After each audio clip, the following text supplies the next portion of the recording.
Okay, what we have here is a complex circuit, which means there's a parallel and a series, and in this, the parallel is inside of the series circuit. And we can see, before we can move on, there are a couple things we have to know about the parallel and the series circuit.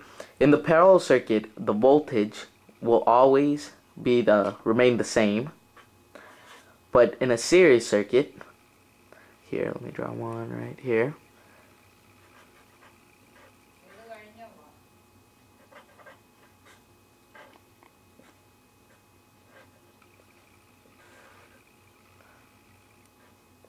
And in a series circuit, the total current will always be the same.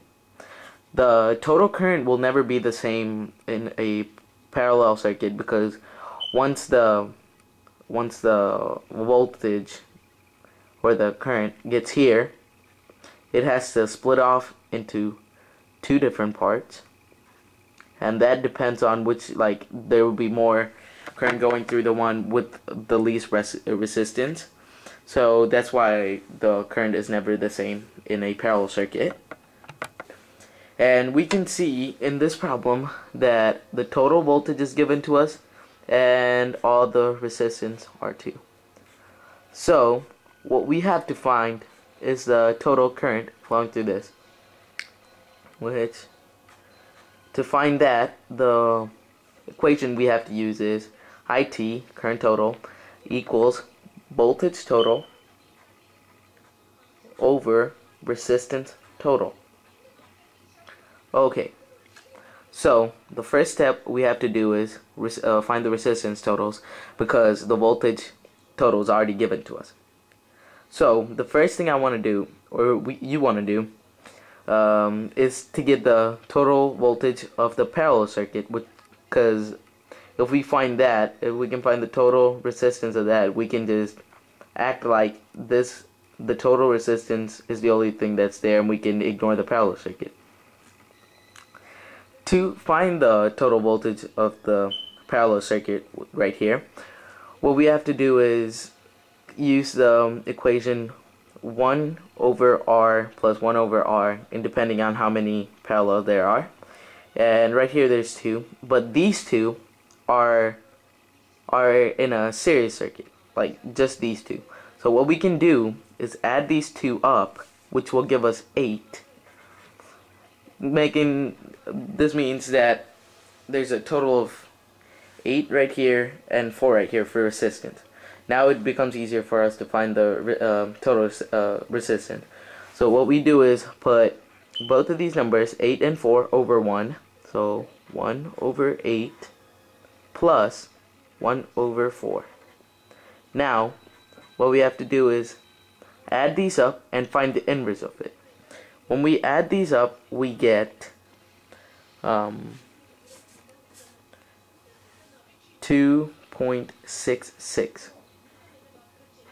I already did the math before, but what we would get is 3 over 8, and when we find the inverse of that, we would get 3.66. 2.66, my bad. So we know the total resistance right here.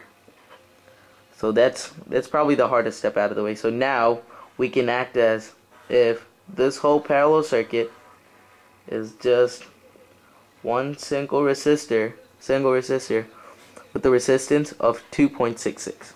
Alright, now let me get a new sheet of paper.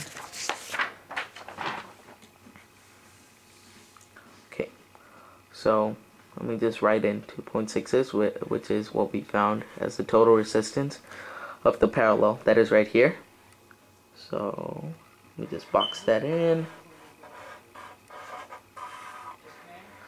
Okay, so 2.66. Now we can act as if that's just now it's all just a regular series circuit.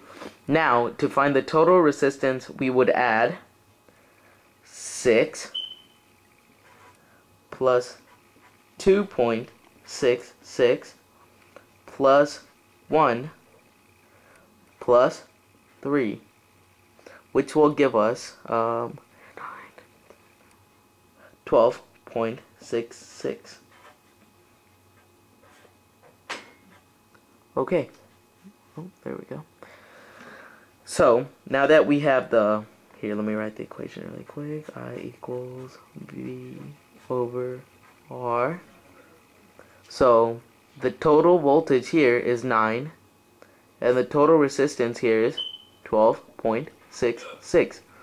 Now that we have everything, now all we have to do to find the total current is divide 9 over 12.66, which will give us 0.710. So this is the total current for this circuit.